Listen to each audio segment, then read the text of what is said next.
¿Qué pasaría si te dijera que comprar una casa hoy parece casi ciencia ficción, pero, sin embargo, bajas a la calle y está llena de personas con iPhones de 1.200 euros y zapatillas de 200? Pues bienvenidos a la paradoja del siglo XXI. Bienvenidos a El Debate. En este espacio analizamos las fricciones económicas y psicológicas que definen nuestra sociedad. Yo soy el defensor de la perspectiva sistémica hoy y ponemos bajo el microscopio un concepto extraído directamente de nuestro material, la pobreza de lujo. Ujú. Es un término, es brutal y sumamente preciso. Yo estaré defendiendo la perspectiva conductual hoy y la verdad me parece un tema fascinante. Lo es, totalmente. Es una crítica mordaz a cómo, ante la absoluta imposibilidad de generar un patrimonio real y tangible hoy en día, la sociedad actual ha decidido anestesiarse, comprando lujos a plazos.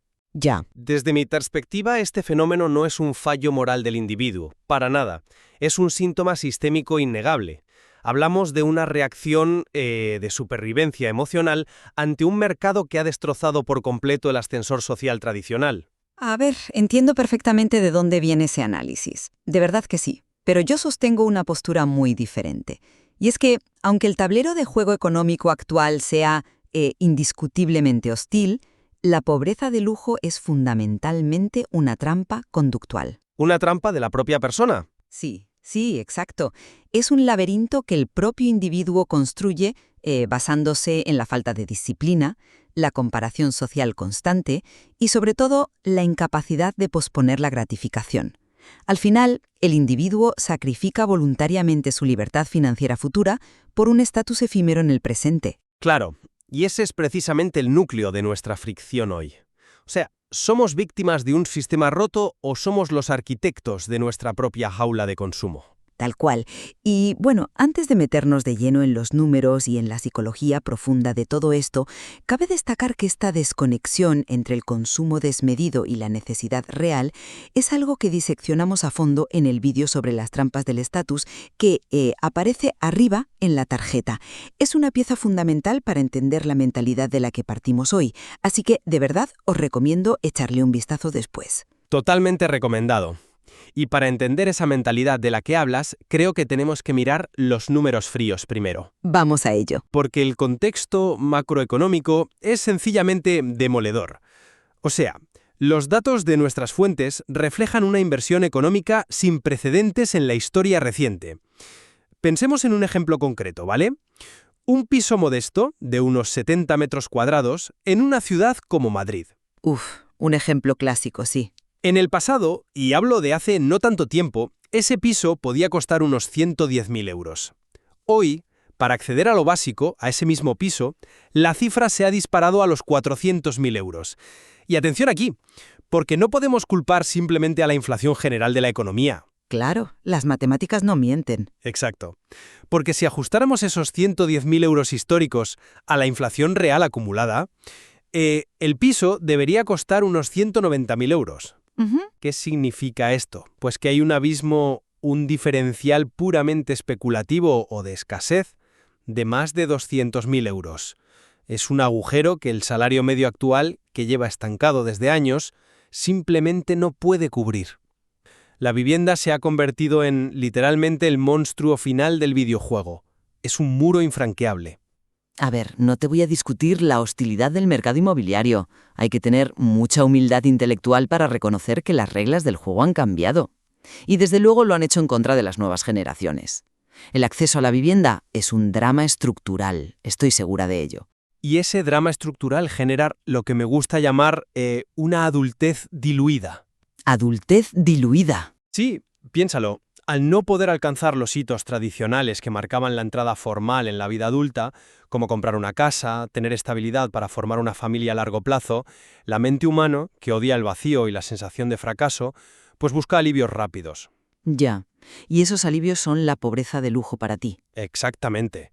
Comprar el último smartphone, financiar un televisor enorme OLED, o irse de viaje de fin de semana para subirlo a redes sociales no es un acto de impulsividad ciega. Es un parche emocional. Es un intento desesperado de recuperar una falsa sensación de control, de poder decir, mira, me va bien, en un mundo donde lo esencial te ha sido arrebatado.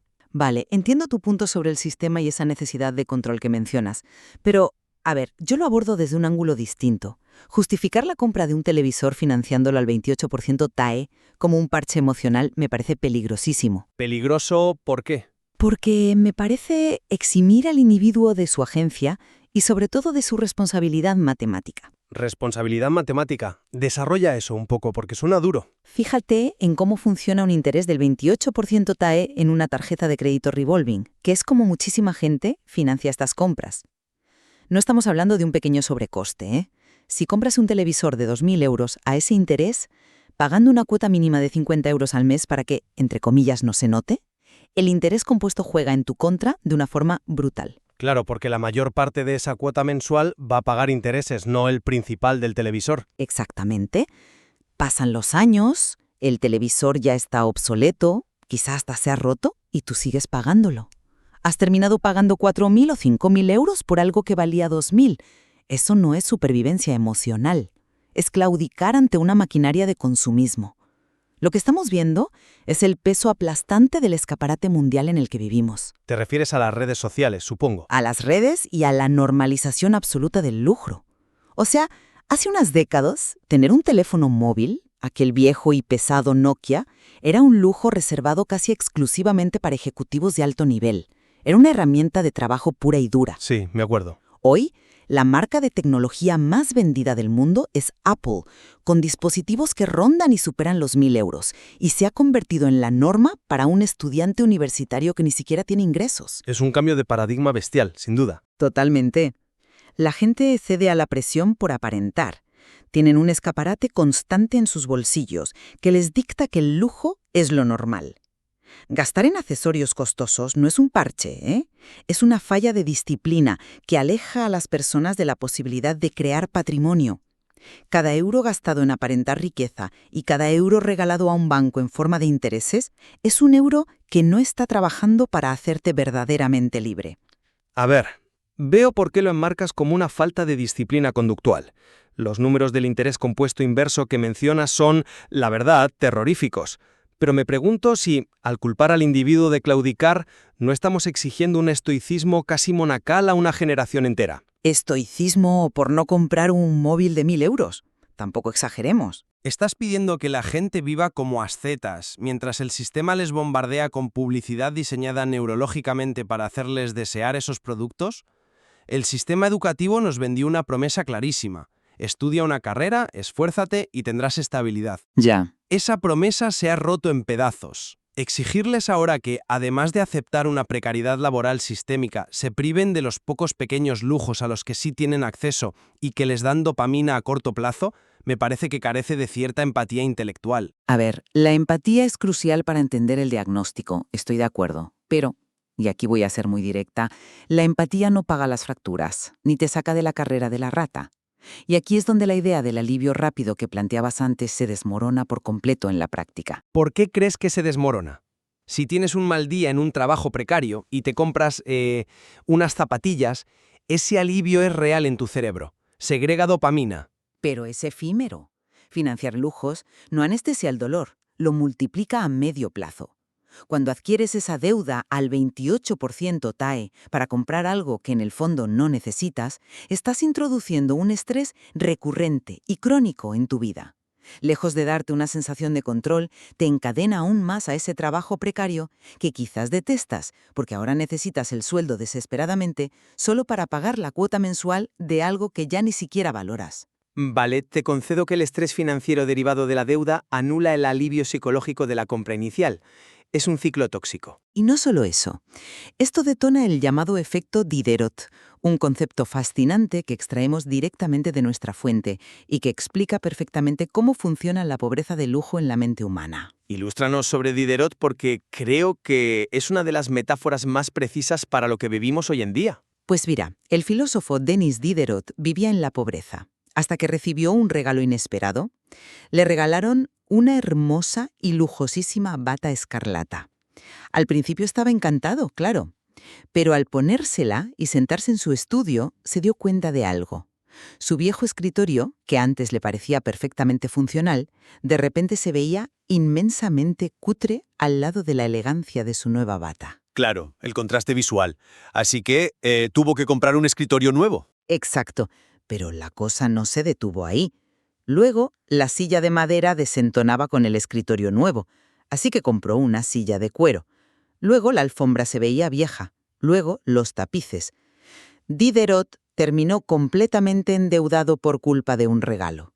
Comprar algo de lujo cuando tu entorno económico no lo sostiene de forma natural te obliga a elevar artificialmente todo tu ecosistema de vida. ¡Ostras! Es la versión del siglo XVIII de comprarte el último modelo de smartphone y de repente sentir que necesitas los auriculares inalámbricos de la misma marca, y luego el reloj inteligente a juego y una suscripción premium en la nube porque el ecosistema te lo exige. Todo para no sentir que tienes una experiencia incompleta. Has dado en el clavo. Es una espiral de deudas. Así que no es anestesia emocional, es veneno a plazos. Modifica tu línea base de lo que consideras aceptable y te empuja a gastar un dinero que no tienes. Es una mecánica psicológica devastadora, el efecto Diderot. Muestra cómo el entorno y una sola decisión de consumo dictan nuestras necesidades percibidas. Pero precisamente por esa vulnerabilidad psicológica, vuelvo a poner el foco en el sistema que explota esto a escala industrial. Y por cierto, si esta fricción entre lo que el sistema macroeconómico nos niega y lo que el marketing nos obliga a comprar os está haciendo replantearos vuestra propia relación con el dinero, os sugiero que ahora mismo le deis al like y os suscribáis.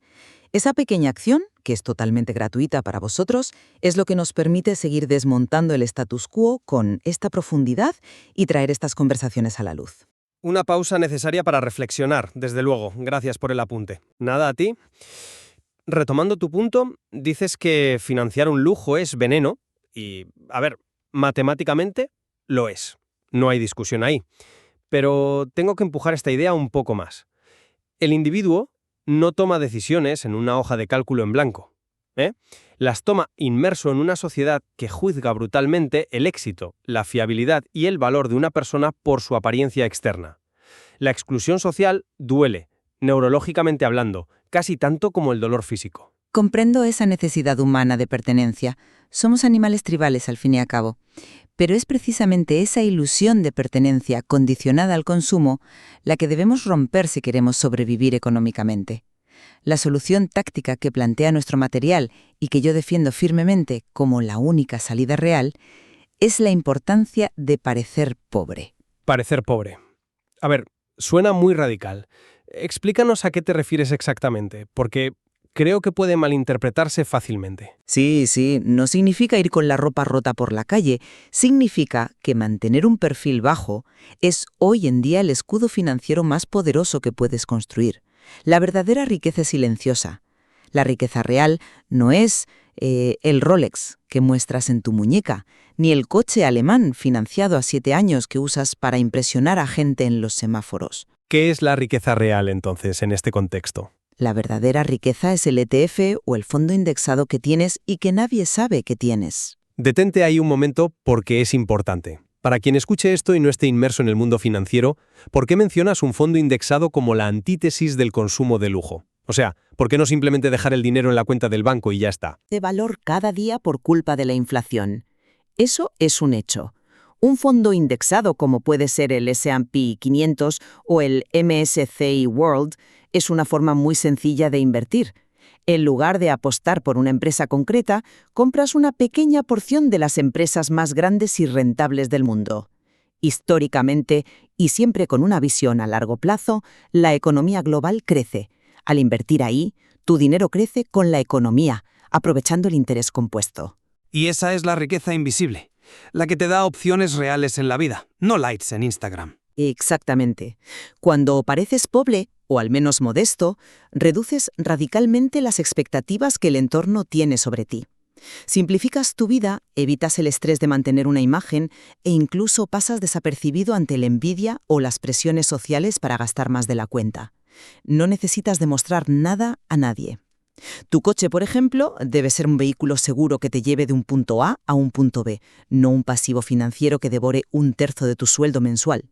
Estratégicamente, desde un plano puramente lógico, es brillante.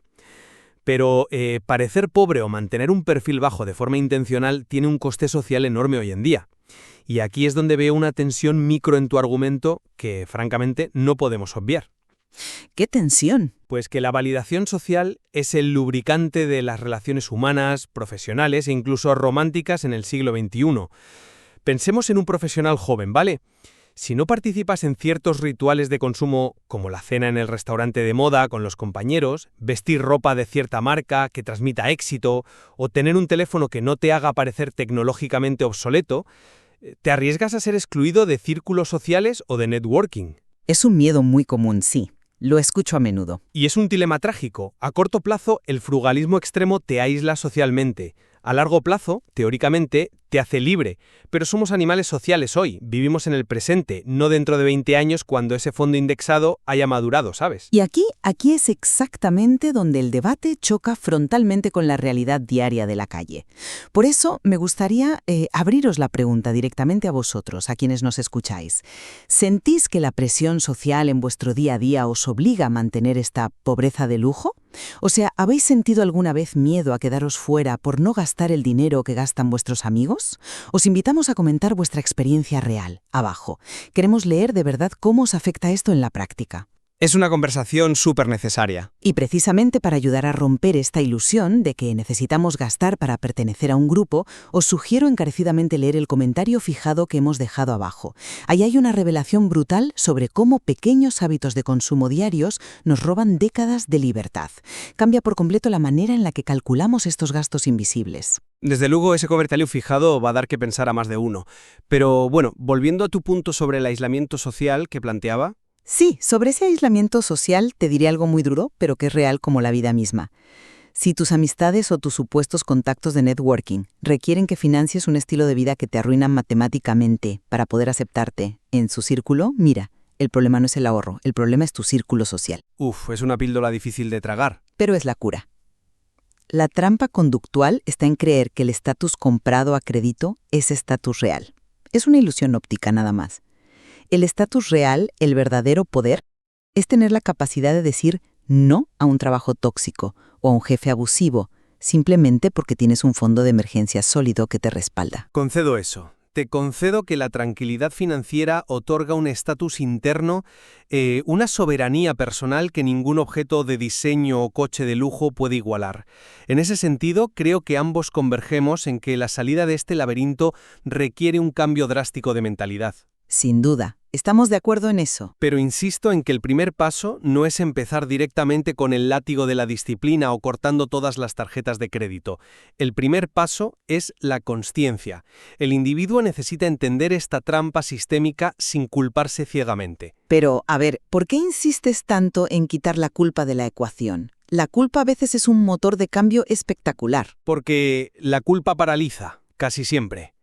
Si tú comprendes que tu entorno socioeconómico está diseñado de forma activa para saquear tu bolsillo mediante suscripciones invisibles, marketing hipersegmentado y créditos al consumo a un clic de distancia, dejas de sentirte un fracasado irremediable por no llegar a fin de mes. En lugar de eso, te das cuenta de que estás en una batalla asimétrica y empiezas a operar a la defensiva.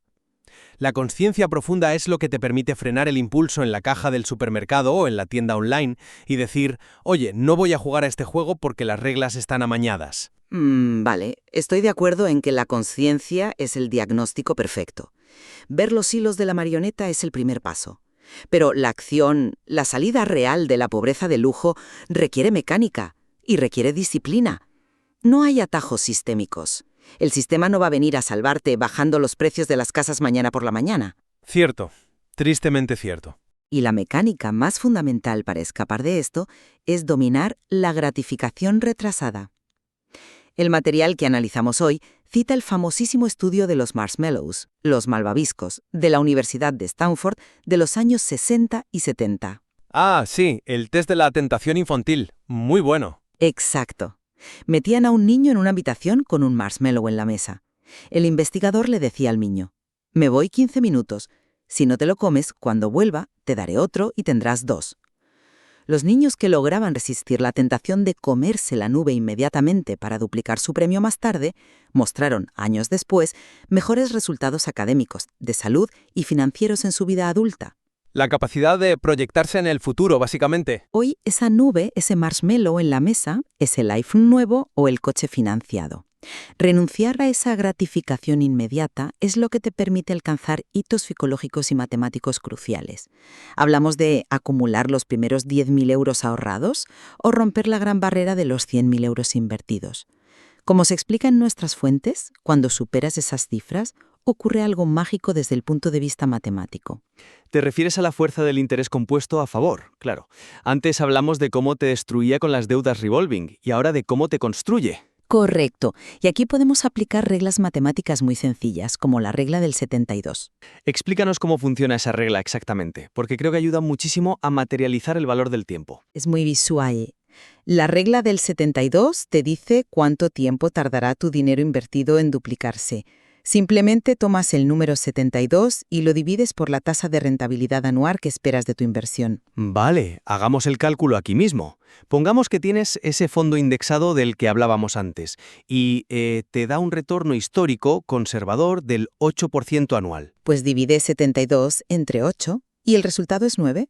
Eso significa que, sin que tú aportes un solo euro más, tu dinero se duplicará en 9 años solo por el efecto del interés compuesto. Si tienes 10.000 euros, en 9 años son 20.000, en 18 años 40.000. Así es como el dinero no gastado en apariencias empieza a trabajar para ti en la sombra.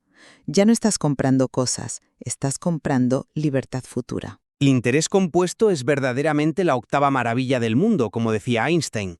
Y es fascinante cómo esos umbrales, especialmente los primeros 10.000 euros, funcionan como un anclaje psicológico brutal. Pasar de ver tu cuenta cero a ver una cifra de 5 dígitos cambia tu identidad por completo. Pasas de ser un consumidor rehén a verte a ti mismo como un inversor. Cambia tu postura vital, ganas seguridad. Pero aquí tengo que volver a lanzar un jarro de agua fría sobre la realidad sistémica. Para llegar a esos primeros 10.000 euros, el esfuerzo que se requiere hoy es titánico comparado con el de generaciones pasadas. Es más difícil, sí. Nadie dice que sea un camino de rosas. Retomando la regla que menciona el material, si ganas 10, intenta vivir con 1. Es una filosofía brutal para forzar el ahorro y teóricamente es la solución. Pero también revela la asfixia total de la clase media que, a duras penas, puede vivir con el 100% de lo que gana hoy en día, debido a que los costes fijos, la vivienda, la energía y la inflación, se comen los salarios vivos.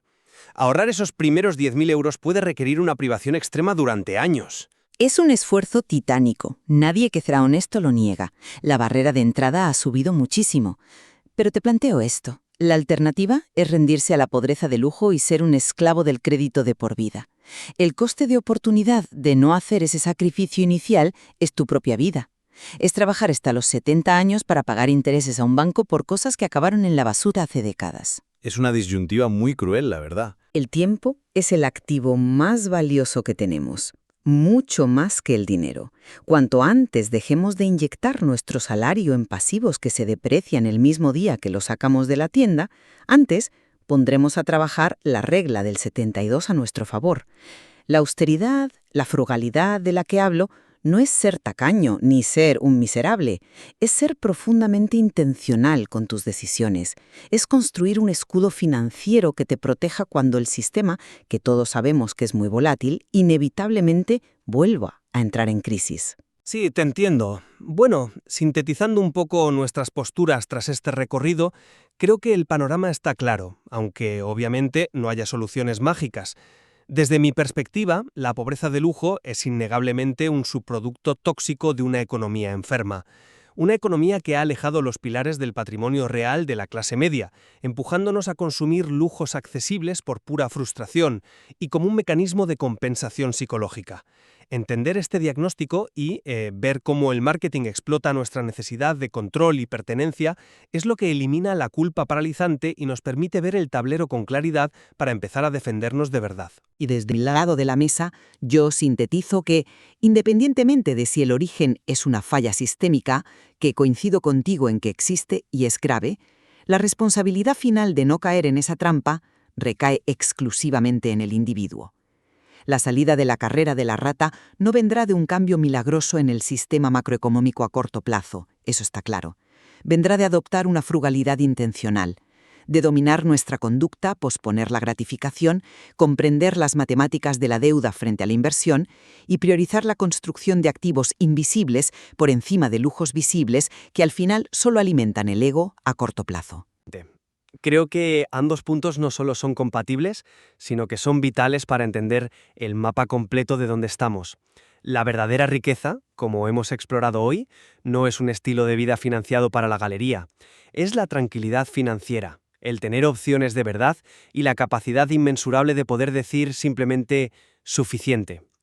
Considerar tanto la trampa del sistema macroeconómico como la vulnerabilidad de nuestra propia psicología humana nos da una visión tridimensional del problema. Sin duda, ver las dos caras de la moneda es el primer paso indispensable para dejar de lanzarla al aire con nuestro futuro financiero. Como siempre, en estos análisis no hay una única respuesta correcta o un ganador absoluto. Dejamos en vuestras manos decidir cómo afrontaréis ese próximo impulso de compra cuando estéis frente al escaparate, ya sea físico o digital. Recordad siempre que estáis en el canal Pobreza de Lujo, donde creemos que la verdadera riqueza empieza precisamente por atreverse a cuestionar lo que la sociedad considera normal. Eso es, y si estáis listos para pasar de la teoría y la reflexión a la táctica pura y queréis empezar a construir ese escudo financiero silencioso del que hemos hablado hoy para protegeros a vosotros mismos y a vuestro futuro, id ahora mismo a ver el contenido exclusivo y de alto valor que os hemos dejado preparado en la descripción del vídeo. Es el siguiente paso lógico. La pregunta final que os dejo es, ¿seguiréis pagando a plazos la ilusión de la riqueza o empezaréis hoy mismo a construir una libertad silenciosa? Gracias por acompañarnos. Hasta nuestro próximo análisis.